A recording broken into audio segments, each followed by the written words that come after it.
we did not anticipate that today, as we are recording this, the floodgates would open. And Oh, my yeah. God, did the floodgates open? Yes, many news outlets breaking, not just the news itself of the SAG strike, which I believe starts at midnight tonight as we are recording this, is the official start time, if I'm not mistaken.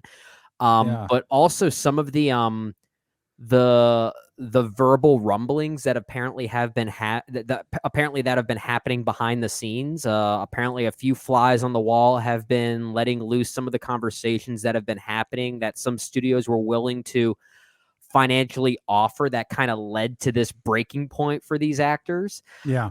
We'll certainly talk about that as well. Yeah. I saw one tweet. I forget who it was, so please forgive me. So I can, I want to give credit where credit is due, but I can't quite do that yet. But someone said that I don't want to see anyone complaining about one-dimensional villains in superhero movies anymore.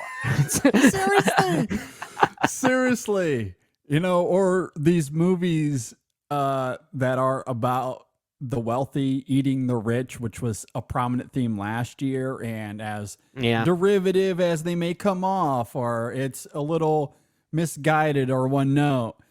Yeah, I don't want to hear it about those movies either, because what we're seeing right now is exactly what the menu had tried to warn us about, for example. Oh, man. So yeah, it's wild how the Hollywood studio system is embracing brazenly, publicly, the mustache twirly ethos. It sometimes makes me think, is it being embellished? I don't know if it is. I'm not saying it is or isn't. I kind of think that it isn't, to be perfectly honest. I think there is a lot of truth in what we're hearing, but I mean, it almost sounds fake. Like it's that extreme is basically what I'm trying to say. Like it does sound genuinely mustache twirly, as you're putting it there. I mean, it really does. Like if this was a movie playing out instead of, real life. Yeah. If this was a movie playing out, what we are seeing from the Hollywood studios absolutely comes off as that derivative trope of, of course, he's the greedy businessman that doesn't care about these poor actors and writers and artists who are starving, and he's out to just make his money. And there is just going to be some. I mean, if the strike doesn't affect it, but at some point down the line, maybe a few years or so, if things do get resolved by then, there's going to be some movie made in the vein of like an Adam McKay kind of thing that is simply just called Iger. And just like basically uses that as its inspirational point to tell this very story. And I do love that many outlets today were pointing out that Iger specifically makes $27 million a year. Yeah. And yet he's not willing to pay residuals above $300. Like, God forbid. They just laid off 7,000 people at Disney for God knows whatever reason, and he makes $27 million. Like, what reality is he living in? I mean, we're in a reality where we're going to be replacing background actors with AI now, so that's a big part of it. That's a huge part of it. Like that was striking to me. Now, as we get into it, and I do want to talk about that, but I actually want to start the conversation here because there was an article that came out with Papa Spielberg. Our beloved Goat Spielberg, right? Yeah, what was that, 10 years ago or something? Well, now you're letting, you got to let me get to this, man. You're letting the cat out of the bag. Well, I mean, come on. Everyone knows about this. We got to build this up. Come on. We're doing Everyone's angry. Here. We're not building anything here. There's the suspense has already been left. This is sad. It is. I was trying to employ a little showmanship, and Brennan's like, we're not having that. There's no showmanship to be had here. Let's not give any credit to this. Fair enough. But yes, Steven Spielberg predicts implosion of the film industry. That was a headline for June 12th, 2013. Yeah. 10 years in a month, almost to the day. Yeah. And not only is that an interesting headline, I actually want to read this first paragraph here. Okay. In this article. Steven Spielberg on Wednesday predicted an implosion in the film industry is inevitable, whereby a half a dozen or so $250 million movies flop at the box office and alter the industry forever. What comes next, or even before then, will be price variances at movie theaters where, quote, you're going to have to pay $25 for the next Iron Man. You're probably only going to have to pay $7 to see Lincoln, end quote. He also said Lincoln came, quote, this close to being an HBO movie instead of a theatrical release. Wow. That is the first paragraph of this article that came out in 2013, in the summer of 2013, 10 years ago. Is that not verbatim what just happened? More or less. When we're talking about these flops. And that was what was started this conversation with us a few weeks ago. Where, again, let me read it again. The industry, there's an implosion in the film industry is inevitable, whereby a half a dozen or so $250 million movies flop at the box office and alter the industry forever. Yeah. What did we just talk about with The Flash and Transformers and Indiana? Like, how much did those movies cost?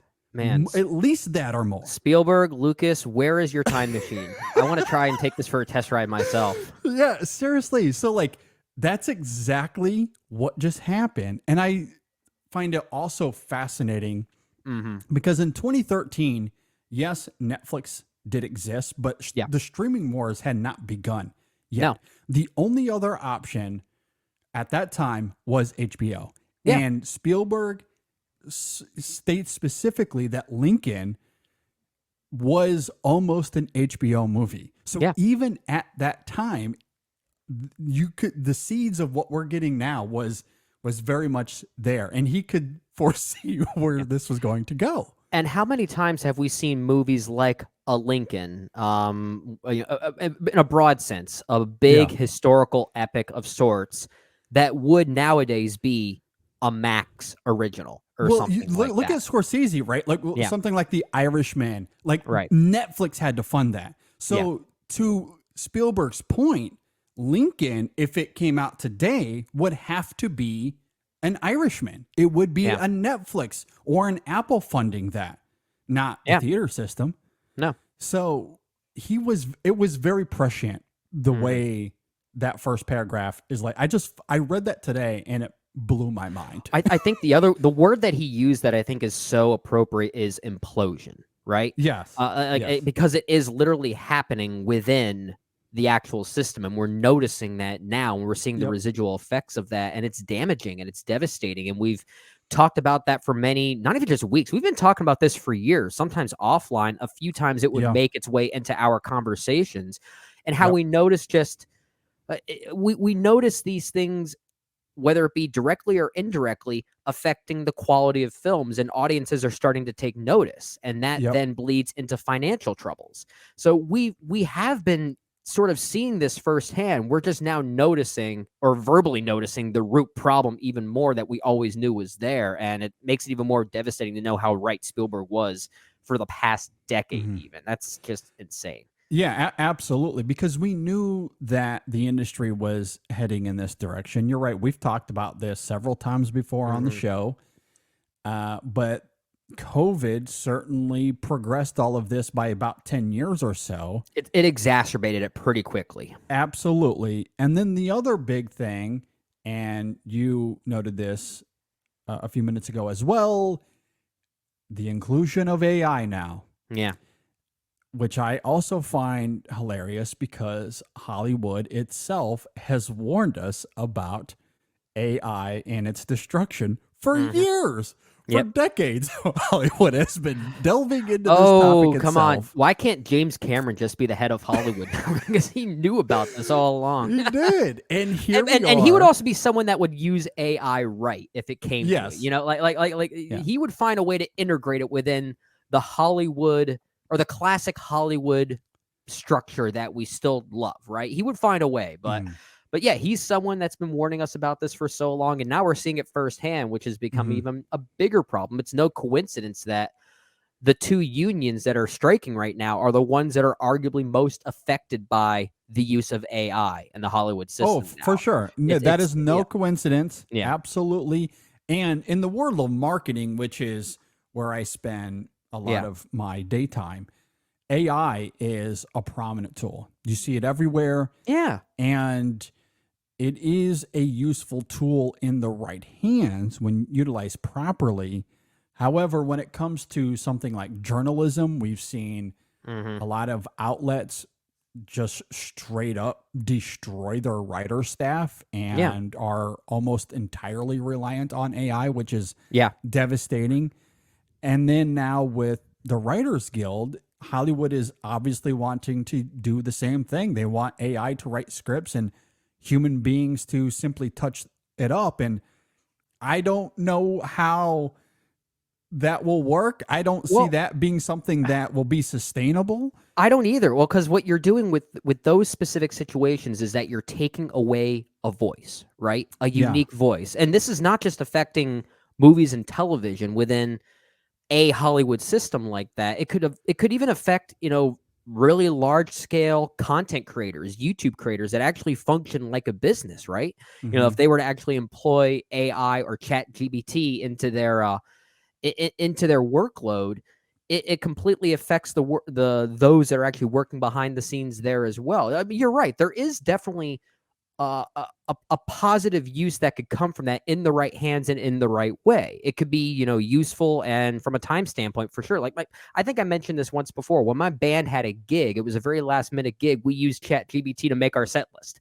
Yeah. But that, see, like, that doesn't require a voice necessarily. No. It's more of a practical use as Yeah. opposed to an emotional use, and that's where it becomes Absolutely. very problematic. Absolutely. And that's where, again, in the world of marketing, it can be very useful Yeah. because you're using it for practical reasons, sometimes mathematical or analytical Hmm. reasons. And in that context, it's perfectly fine. Yeah. And to me, it's been very helpful. But yes, when it comes to a vision, when it comes to a voice, artificial intelligence cannot replicate the human experience. And when it And does, we're in trouble. yes. What it does, that's where Papa Spielberg comes back into the Yeah, fold yeah. here a little bit. But it cannot replicate the human experience. It's the same thing visually speaking.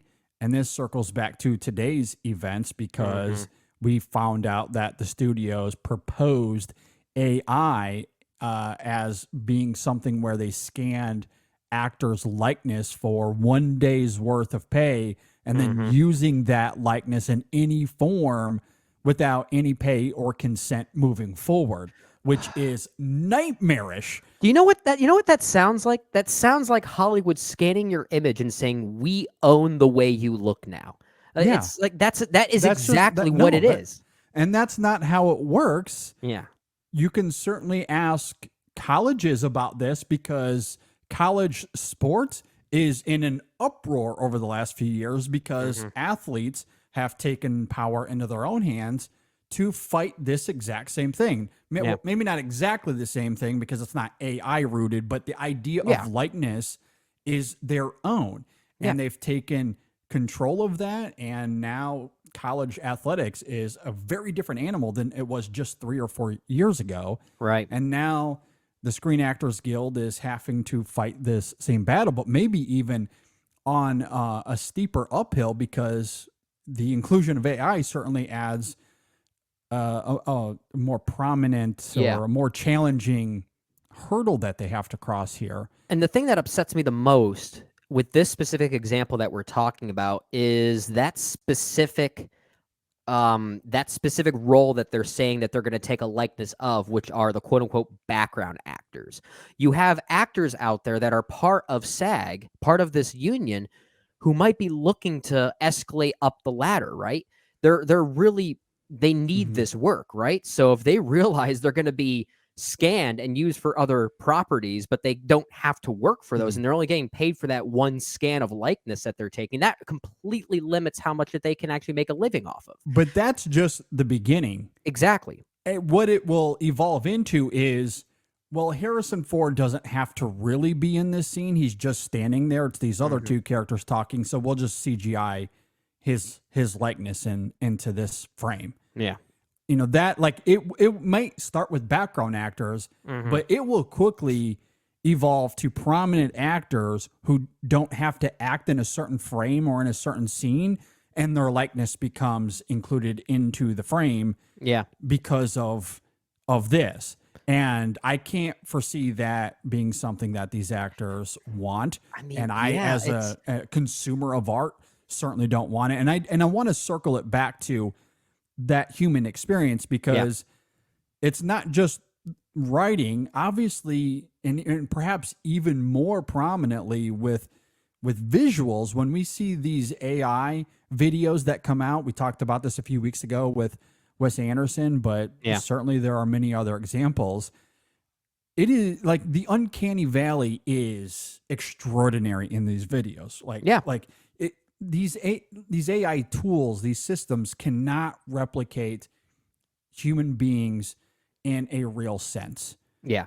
And it is so easy to tell. That's why the Wes Anderson AI videos are horrible. Or recently we saw someone go viral for doing the same thing with Indiana Jones. Like, it just looks horrible. It looks terrible because it is that uncanny valley. Yep. And I think the same thing can be applied to writing as well. You can tell when it is not a human being writing about the human experience. Ghosted. Yeah, exactly. And so you need human writers to write that and for us to feel emotion. I just think it'll be very easy to tell. And to your point, Brendan, the results won't be great. They won't be great. No, because you're right. You could tell by the banter, the dialogue, the verbiage.